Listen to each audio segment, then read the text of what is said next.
ಇದೆಲ್ಲ ಒಂದ್ ಕಡೆ ಆದ್ರೆ ನೀಟ್ ಮರುಪರೀಕ್ಷೆ ಮುಗಿದು 2 ದಿನ ಆಗಿದೆ. ಆದ್ರೆ ನೀಟ್ ಮರುಪರೀಕ್ಷೆಗೆ ಲೇಟ್ ಆಗಿ ಬಂದು ಪರೀಕ್ಷೆ ಬರೆಯದೆ ವಿದ್ಯಾರ್ಥಿಗಳು ವಾಪಸ್ ಆದಂತ ಬಗ್ಗೆ ರಾಜಕೀಯ ಜಟಾಪಟಿ ಮುಂದುವರಿತಾ ಇದೆ.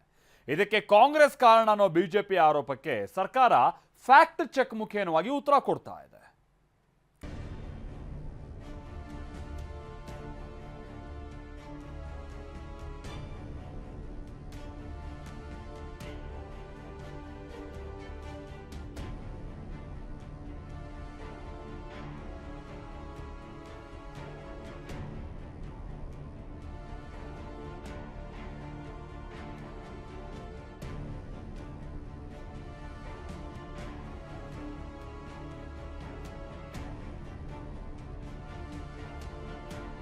ಹಾಲ್ ಟಿಕೆಟ್ ಸಿಗದೆ ಗೋಳಾಡಿದ್ರು.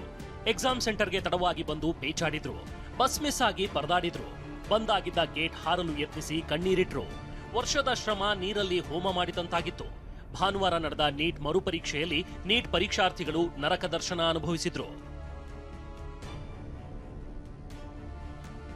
ಕಾಂಗ್ರೆಸ್ನ ನೆನ್ನೆ ದಿನದ ಕಾರ್ಯಕ್ರಮ ಪಾಪ ಅವ್ರ ಜೀವನಕ್ಕೆ ಹಾಳಾಗಿದೆ. ಜೀವನ ಎಕ್ಸಾಮ್ ಬರೀಲಿಕ್ಕಾಗಿದೆ. ಇವ್ರು ಹಾಲ್ ಆಗ್ಬೇಕಂತ ಏನೋ ಇವ್ರ ಇಂಟೆನ್ಷನ್ ಇದ್ದಂಗಿದೆ. ಟ್ರಾಫಿಕ್ ಜಾಮು, ಒಂದು ಬೈಕು ಪಾಸ್ ಆಗಲ್ಲ, ಅಷ್ಟು ಜಾಮ್ ಆಗಿದೆ. ಇಷ್ಟು ದೊಡ್ಡದಾಗಿ ಕಾರ್ಯಕ್ರಮ ಮಾಡಿ ಜಾಮ್ಗಳು ಮಾಡಿ ಮಕ್ಕಳಿಗೆ ತೊಂದರೆ ಆಗೋ ರೀತಿ ಮಾಡುವಂಥದ್ದು ಎಷ್ಟು ಸೆನ್ಸಿಟಿವ್. ಆ ಕಣ್ಣೀರಿನ ಶಾಪ ಯಾರಿಗೆ ತಟ್ಟಬೇಕು?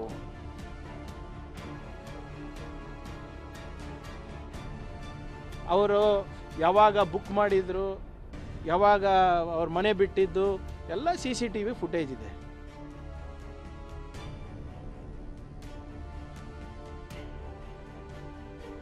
ನೀಟ್ ಮರುಪರೀಕ್ಷೆ ರಾಜಕೀಯ ನಾಯಕರ ಜಟಾಪಟಿ. ಕೈ ಸಮಾವೇಶದಿಂದಲೇ ಟ್ರಾಫಿಕ್, ಬಿಜೆಪಿ ಆರೋಪಕ್ಕೆ ಖಾಕಿ ಫ್ಯಾಕ್ಟ್ ಚೆಕ್. ಜೂನ್ 21ರಂದು ಭಾನುವಾರ ಬೆಂಗಳೂರಿನ 68 ಕೇಂದ್ರಗಳಲ್ಲಿ ನೀಟ್ ಮರುಪರೀಕ್ಷೆ ನಡೆದಿತ್ತು. ಅಂದೇ ಅರಮನೆ ಮೈದಾನದಲ್ಲಿ ಕಾಂಗ್ರೆಸ್ ಸಮಾವೇಶ ನಡೆದಿತ್ತು. ಟ್ರಾಫಿಕ್ ಜಾಮ್ ಉಂಟಾಗಿ 3 ವಿದ್ಯಾರ್ಥಿಗಳು ಪರೀಕ್ಷೆಗೆ ತಡವಾಗಿ ಬಂದು ಪರೀಕ್ಷೆಯಿಂದ ವಂಚಿತರಾಗಿದ್ರು ಅನ್ನೋ ಆರೋಪ ಕೇಳಿಬಂದಿತ್ತು. ಕಾಂಗ್ರೆಸ್ ಸಮಾವೇಶದಿಂದ 3 ವಿದ್ಯಾರ್ಥಿಗಳು ಪರೀಕ್ಷೆಯಿಂದ ವಂಚಿತರಾಗಿದ್ದಾರೆ ಅನ್ನೋ ಮಾತು ಕೇಳಿ ಬರ್ತಿದ್ದಂತೆ ಕೆಪಿಸಿಸಿ ಅಧ್ಯಕ್ಷರು ವಿಷಾದ ವ್ಯಕ್ತಪಡಿಸಿದ್ರು.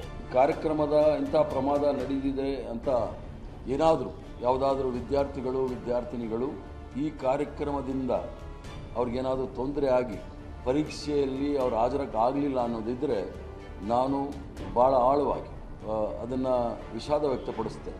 ಆ ವಿಷಾದ ವ್ಯಕ್ತಪಡಿಸೋದ್ರಲ್ಲಿ ನಮಗೇನು ಇದಿಲ್ಲ. ಇದನ್ನೇ ಅಸ್ತ್ರವಾಗಿಸಿಕೊಂಡಿದ್ದ ಬಿಜೆಪಿ ಮತ್ತು ಜೆಡಿಎಸ್ ನಾಯಕರು ಕಾಂಗ್ರೆಸ್ ನಾಯಕರ ಮೇಲೆ ಮುಗಿಬಿದ್ದಿದ್ರು. ಪ್ರಧಾನಿ ಮೋದಿಯೇ 40 ನಿಮಿಷ ಏರ್ಪೋರ್ಟ್ನಿಂದ ತಡವಾಗಿ ಬಂದಿದ್ರು. ಆದರೆ ರಾಜ್ಯ ಕಾಂಗ್ರೆಸ್ ನಾಯಕರಿಂದ ಮಕ್ಕಳ ಜೀವನ ಹಾಳಾಗಿದೆ ಅಂತ ಕಿಡಿಕಾರಿದ್ರು. ಇದರ ಬೆನ್ನಲ್ಲೇ ಎಚ್ಚೆತ್ತ ಸಂಚಾರಿ ಪೊಲೀಸರು ನೀಟ್ ಮರುಪರೀಕ್ಷೆಗೆ ಬಂದ ವಿದ್ಯಾರ್ಥಿನಿಯ ಫ್ಯಾಕ್ಟ್ ಚೆಕ್ ಮಾಡಿರೋ ವರದಿಯನ್ನ ಸರ್ಕಾರಕ್ಕೆ ನೀಡಿದ್ದಾರೆ. ನೀಟ್ ಪರೀಕ್ಷೆಗೆ ವಿದ್ಯಾರ್ಥಿನಿ ತಡವಾಗಿ ಬಂದಿದ್ದ ವಿಚಾರವನ್ನ ಸಂಚಾರ ಪೊಲೀಸರು ಫ್ಯಾಕ್ಟ್ ಚೆಕ್ ಮಾಡಿಸಿದ್ದಾರೆ. ಸಿಸಿಟಿವಿಯ ದೃಶ್ಯಗಳ ಪ್ರಕಾರ ವಿದ್ಯಾರ್ಥಿನಿ ತನ್ನ ಆರ್ಟಿ ನಗರದ ಮನೆಯಿಂದ ಮಧ್ಯಾಹ್ನ 12:57ಕ್ಕೆ ಹೊರಟಿದ್ದಾಳೆ. ಮಧ್ಯಾಹ್ನ 1:30ಕ್ಕೆ ಕಟ್ ಆಫ್ ಟೈಮ್ ಇತ್ತು. ಆದ್ರೆ ವಿದ್ಯಾರ್ಥಿನಿ ಕಾಲೇಜ್ ಬಳಿಗೆ 1:33ಕ್ಕೆ ಆಗಮಿಸಿದ್ದಾಳೆ. ಹತ್ತಿರದ ಮಾರ್ಗ ಇದ್ರೂ ಸಹ ಪರೀಕ್ಷಾರ್ಥಿ ಲಾಂಗ್ ರೂಟ್ ನಲ್ಲಿ ಬಂದಿದ್ದಾಳೆ. ಅಂದು ಭಾನುವಾರವಾಗಿದ್ರಿಂದ ಟ್ರಾಫಿಕ್ ನಾರ್ಮಲ್ ಆಗಿತ್ತು. ಸಮಾವೇಶ ಮತ್ತು ಟ್ರಾಫಿಕ್ ಜಾಮ್ನಿಂದ ವಿದ್ಯಾರ್ಥಿನಿ ನೀಟ್ ಎಕ್ಸಾಮ್ಗೆ ತಡವಾಗಿ ಬಂದಿಲ್ಲ. ಹೀಗಂತ ಸಂಚಾರಿ ಪೊಲೀಸರು ವರದಿ ನೀಡಿದ್ದಾರೆ.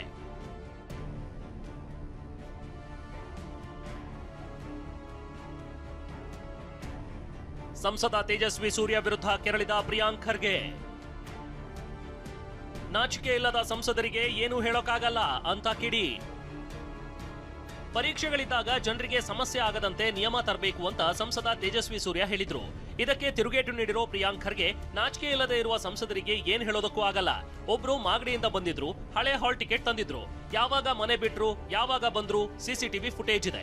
ಹಳೆಯ ಹಾಲ್ ಟಿಕೆಟ್ ತಂದ್ರೆ ಅದಕ್ಕೆ ಹರಿಪ್ರಸಾದ್ ಕಾರಣನ ಅಂತ ಗುಡುಗಿದ್ರು. ಪರೀಕ್ಷೆ ಇದೆ, ನೀಟ್ ಮರುಪರೀಕ್ಷೆ ನಡೀತಾ ಇದೆ, ಮಕ್ಕಳು ಬರ್ತಾ ಇದ್ದಾರೆ. ಇದೆಲ್ಲ ಗೊತ್ತಿದ ಮೇಲೂ ಕೂಡ ಇಷ್ಟು ದೊಡ್ಡದಾಗಿ ಕಾರ್ಯಕ್ರಮ ಮಾಡಿ ಜಾಮ್ಗಳು ಮಾಡಿ ಮಕ್ಕಳಿಗೆ ತೊಂದರೆ ಆಗೋ ರೀತಿ ಮಾಡುವಂಥದ್ದು ಎಷ್ಟು ಸೆನ್ಸಿಟಿವ್. ಇದು ಸರಿನಾ? ಇದ್ರ ಬಗ್ಗೆ ಪ್ರಶ್ನೆ ಕೇಳ್ತಾ ಇರೋದು. ದಯವಿಟ್ಟು ನಾಚಿಕೆ ಇರಲಾರ್ದಂಥ ಸಂಸದರಿಗೆ ನಾನೇನು ಹೇಳೋಕ್ಕಾಗೋದಿಲ್ಲ. ಪದೇ ಪದೇ ನಾನು ಇದ್ರ ಬಗ್ಗೆ ಆಗಲೇ ಸ್ಪಷ್ಟೀಕರಣ ಕೊಟ್ಟಿದ್ದೇನೆ.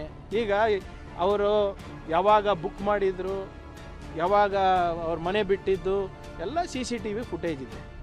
ಸುಮ್ಮನೆ ಅವರಿಗೆ ನಾವು ಈ ಹೊಲ್ಸ ಈ ನಿಮ್ಮ ಸಂಸದರ ಹೊಲ್ಸ್ ರಾಜಕೀಯನಲ್ಲಿ ತರಬಾರ್ದು ಅಂತ ಸುಮ್ಮನಿದ್ದೀವಿ. ಸ್ವಲ್ಪ ಗಮನ ಹರಿಸಿದ್ರೆ ಎಕ್ಸಾಮ್ನಿಂದ ವಂಚಿತರಾಗಿ ವಿದ್ಯಾರ್ಥಿಗಳು ಕಣ್ಣೀರು ಹಾಕ್ತಿರ್ಲಿಲ್ಲ.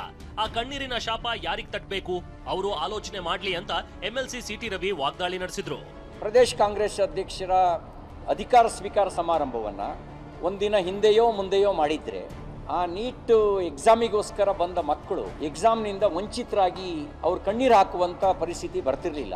ಆ ಕಣ್ಣೀರಿನ ಶಾಪ ಯಾರಿಗೆ ತಟ್ಟಬೇಕು, ಈ ಬಗ್ಗೆಯೂ ಅವರು ಆಲೋಚನೆ ಮಾಡಬೇಕು. ಇದೆಲ್ಲವೂ ಅಧಿಕಾರದ ಅಹಂಕಾರದ ಪರಿಣಾಮ. ಸದ್ಯ ಪರೀಕ್ಷೆ ಮಿಸ್ ಮಾಡಿಕೊಂಡ 3 ವಿದ್ಯಾರ್ಥಿಗಳು ಪರಿತಪಿಸ್ತಾ ಇದ್ರೆ, ರಾಜಕೀಯ ನಾಯಕರು ಮಾತ್ರ ಮಾತಿನ ಜಟಾಪಟಿಯಲ್ಲೇ ಕಾಲ ಕಳಿತಿದ್ದಾರೆ. Bureau report, TV9.